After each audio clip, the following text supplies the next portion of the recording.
तो नमस्कार दोस्तों। तो आज के इस वीडियो में मैं आपको हिस्ट्री के मोस्ट इम्पोर्टेंट टॉपिक सहायक संधि के बारे में बताने वाला हूं। तो आपको बता दूं कि जो सहायक संधि है वह 1857 की क्रांति का ही एक पार्ट है। क्योंकि अगर आपसे पूछा जाता है कि 1857 की क्रांति का राजनीतिक कारण क्या था, तो आप सहायक संधि को भी लिख सकते हैं, या फिर डायरेक्ट पूछा जाता है कि सहायक संधि क्या था, तो भी आप इस टॉपिक को लिख सकते हैं। तो आपको बता दूं कि 1857 की क्रांति की शुरुआत क्यों हुई थी। तो आपको मालूम होगा कि चर्बी वाले कारतूस को लेकर 1857 की क्रांति की शुरुआत की गई थी। और आपको कमेंट करके बताना है कि आखिर 1857 की क्रांति का सबसे पहले विद्रोह किस सैनिक ने किया था। तो आप सभी को मालूम चल गया होगा कि 1857 की क्रांति जो कि चर्बी वाले कारतूस को लेकर हुई थी, क्योंकि जो कारतूस का इस्तेमाल किया जाता था उसमें गाय और सूअर की चर्बी का लेप लगाया जाता था और उस कारतूस को मुंह से खोलना पड़ता था, जिसके कारण अंग्रेजी सेना में भारतीय लोग जो कि हिंदू और मुसलमान लोग थे, ऐसे सेनाओं को भी भर्ती में रखा गया था। तो ऐसे में उन सेनाओं का, भारतीय सैनिकों का धर्म भ्रष्ट हो रहा था, क्योंकि गाय का अगर मान लीजिए चर्बी लगा होता है तो ऐसे में हिंदू धर्म भ्रष्ट होगा, और मान लीजिए कि सुअर का चर्बी लगा होगा तो ऐसे में मुसलमान धर्म भ्रष्ट होगा। तो ऐसे में सिपाहियों के द्वारा 1857 की क्रांति की शुरुआत की गई थी। तो आपको कमेंट करके बताना है कि आखिर किस सैनिक के द्वारा सबसे पहले 1857 की क्रांति की शुरुआत की गई थी। तो चलिए अब बात करते हैं कि आखिर सहायक संधि क्या है। तो आपको बता दूं कि सहायक संधि ईस्ट इंडिया कंपनी और देसी रियासतों के बीच एक समझौता था। तो इसी को हम सहायक संधि के नाम से जानते हैं। और आपको बता दूं कि जो सहायक संधि है वह किसने लागू किया था, तो लॉर्ड वेलेस्ली के द्वारा सहायक संधि को लागू किया गया था, जो कि भारत का गवर्नर जनरल था। जो लॉर्ड वेलेस्ली था वह भारत का गवर्नर जनरल था, और कब से कब तक रहा था, तो 1798 ईस्वी से लेकर 1805 ईस्वी तक वह भारत के गवर्नर जनरल के पद पर रहा था। तो इस वीडियो के माध्यम से मैं आपको मेन टॉपिक को बताने वाला हूं, जो कि आपके एग्जाम में पूछे जा सकते हैं। तो देख सकते हैं कि आखिर सहायक संधि का उद्देश्य क्या था, आखिर सहायक संधि को लाया क्यों गया था, आखिर जो लॉर्ड वेलेस्ली था उन्होंने सहायक संधि को क्यों लाया था। इसके अलावा सहायक संधि के शर्तें थी, तो सहायक संधि का शर्त भी रखा गया था जो कि देसी रियासतों को फॉलो करना पड़ता था। आखिर कौन कौन से शर्तें थी ये भी बताऊंगा। इसके अलावा सहायक संधि के कुछ महत्वपूर्ण बातें जो कि आपके एग्जाम में पूछे जा सकते हैं, तो इन सभी टॉपिक को यहाँ पर मैं डिटेल में बताने वाला हूँ। तो चलिए वीडियो को शुरू करते हैं। तो जैसा कि मैंने बताया कि सहायक संधि जो कि ईस्ट इंडिया कंपनी और देसी रियासतों के बीच एक प्रकार का संधि था, एक प्रकार का समझौता था, जिसको कि सहायक संधि का नाम दिया गया। तो अब बात कर लेते हैं कि आखिर सहायक संधि का उद्देश्य क्या है, आखिर सहायक संधि को क्यों लाया गया था, लॉर्ड वेलेस्ली ने सहायक संधि को क्यों लाया था। तो पहला पॉइंट में देख सकते हैं कि भारत में ब्रिटिश साम्राज्य के विस्तार को बढ़ाना। तो आप सभी को मालूम होगा कि अंग्रेज क्या करना चाहते थे, तो वह अपना अधिकार पूरे भारत में जमाना चाहते थे, पूरे भारत क्षेत्र में अपना ही वर्चस्व फैलाना चाहते थे। वह चाहते थे कि वह पूरे भारत को अपने अंडर ले लें, अपने कब्जे में ले लें। तो ऐसे में वह अलग अलग नीतियां लेकर आते हैं, उन्हीं में से एक सहायक संधि जो कि नीति लेकर आते हैं। तो भारत में ब्रिटिश साम्राज्य के विस्तार को बढ़ाने के लिए सहायक संधि को लाया गया था। दूसरा पॉइंट में देख सकते हैं कि भारतीय राज्यों को कमजोर करना, ताकि उन पर ब्रिटिशों का शासन स्थापित हो सके।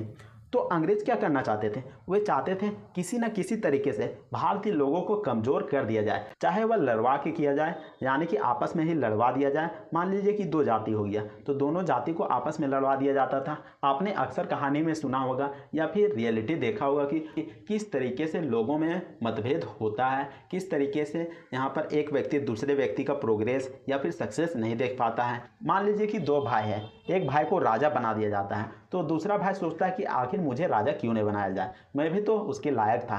तो ऐसे में क्या होता है, तो ऐसे में जो रहता है उस भाई को उकसा दिया जाता था कि तुम भी राजा बन सकते थे, और धोखे से राजा को मरवा दिया जाता था।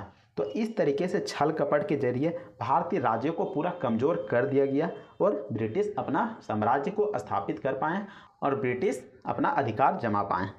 तीसरा मेन पॉइंट में है कि बिना किसी युद्ध के और बिना किसी खर्च के भारतीय रियासतों को अपने अधीन लाना। तो आपको बता दूं कि जो लॉर्ड वेलेस्ली था तो सहायक संधि में ऐसा नियम रख दिया था कि उसमें एक भी पैसा उसको खर्च नहीं करना पड़ा और वह बिना 1 रुपया भी खर्च किए और बिना युद्ध किए वह देशी रियासतों को अपने कब्जे में ले लिया। आखिर कैसे, तो चलिए आपको बताते हैं। अगला पॉइंट में देख सकते हैं कि सहायक संधि के शर्तें, आखिर कौन कौन से ऐसा शर्त रखा गया था, ऐसा नियम बनाया गया था जिसको कि देशी रियासतों को मानना पड़ता था, देशी रियासतों को उन नियमों को फॉलो करना पड़ता था। तो देख सकते हैं कि पहला पॉइंट में ब्रिटिश सुरक्षा की गारंटी। तो ब्रिटिश सुरक्षा की गारंटी में क्या आता है, तो आपको बता दो कि ईस्ट इंडिया कंपनी और देशी रियासत आपस में ये समझौता क्यों किए थे। तो आपको बता दूं कि अंग्रेज़ों ने इस संधि के मदद से उनको कहा था कि वे जो देशी रियासत थे उनकी बाहरी और आंतरिक रूप से यानी कि जो खतरा होता है उससे सुरक्षा प्रदान करेगी। यानी कि कहने का मतलब यह है कि मान लीजिए कि कोई देशी रियासत पर अगर कोई क्षेत्र हमला कर देता है, दूसरा क्षेत्र हमला कर देता है, तो ऐसे में जो अंग्रेज़ थे, जो ब्रिटिश सरकार थी, वह उन देशी रियासतों का मदद करेगी जो देशी रियासत उनके साथ संधि किए हुए हैं। तो इस तरीके से यहाँ पर अंग्रेज मदद कर रहे थे, लेकिन जो अंग्रेज़ थे वो मदद करने वाले नहीं थे क्योंकि वे तो खुद तो भारत को लूटना चाहते थे। दूसरा पॉइंट में देख सकते हैं कि ब्रिटिश सेना का खर्च। तो जैसा कि मैंने आपको बताया कि लॉर्ड वेलेस्ली ने सहायक संधि बनाया था और उसमें 1 रुपया भी खर्च नहीं किया था और बिना युद्ध किए डायरेक्ट देशी रियासतों को अपने कब्जे में ले लिया। तो कैसे, देख सकते हैं कि संधि को स्वीकार करने वाले राज्यों को अपने राज्य में ब्रिटिश सेना का एक रेजिमेंट रखनी पड़ती थी और उनके रख रखाव के लिए धन भी देना पड़ता था। तो आपको बता दूं कि जो लॉर्ड वेलेस्ली था वह बहुत ही ज़्यादा शातिर दिमाग का था। वह क्या किया था, तो वह देशी रियासत पर अपने सैनिकों को भेज दिया, यानी कि अंग्रेजी सैनिकों को भेज दिया ताकि वह निगरानी रख सके वहाँ की, मतलब जो देशी रियासत का राजा है उस पर निगरानी रख सके। मान लीजिए कि अगर कोई राजा होगा और वह अंग्रेजों के खिलाफ साजिश कर रहा होगा तो ऐसे में जो ब्रिटिश का रेजिमेंट का जो सिपाही होगा उसको तो पता चल जाएगा कि आखिर देशी रियासत का राजा साजिश रच रहा है और वह जाके डायरेक्ट ब्रिटिश के यहाँ पर गवर्नर जनरल को बता देगा। तो ऐसे में यहाँ पर जो लॉर्ड वेलेस्ली था वह बहुत ही ज़्यादा शातिर था और ऊपर से उसने क्या किया था, ऊपर से उसने ब्रिटिश सेना पर जो खर्च होता था उसका भी भार किसको थोप दिया था, तो वह देशी रियासत पर थोप दिया था। तो आपको ध्यान में रखना है। अगला पॉइंट में देख सकते हैं कि संबंधों पर नियंत्रण। तो संबंधों पर नियंत्रण का मतलब क्या है, तो जो भारतीय शासक था वह गवर्नर जनरल की सलाह के बिना किसी अन्य भारतीय शासक के साथ समझौता नहीं कर सकता था, संधि नहीं कर सकता था। तो यह नियम क्यों बनाया गया था, तो मान लीजिए कि अगर कोई देशी रियासत का शासक मान लीजिए कि बिना परमिशन का अगर किसी दूसरे के साथ संधि कर लेता है और अंग्रेजों के खिलाफ ही युद्ध करने लग जाता है या फिर अंग्रेजों के खिलाफ बगावत कर देता है, तो इसी डर से वह संबंधों पर ही नियंत्रण लगा दिया था। तो ऐसे में अगर कोई भारतीय शासक यानी कि देशी रियासत अगर किसी दूसरे राजा के साथ संधि करना चाहता था तो उसके लिए अंग्रेजों से परमिशन लेना पड़ता था, लेकिन क्या अंग्रेज परमिशन दे देंगे, तो नहीं देंगे। तो ऐसे में इस तरीके से यहाँ पर नियम बनाए गए थे। चौथा नंबर में है यूरोपीय नियुक्ति पर प्रतिबंध। तो यहाँ पर देख सकते हैं कि भारतीय शासक को ब्रिटिश की पूर्व अनुमति के बिना किसी भी यूरोपीय को अपनी सेवा में नियुक्ति करने का अधिकार नहीं थी।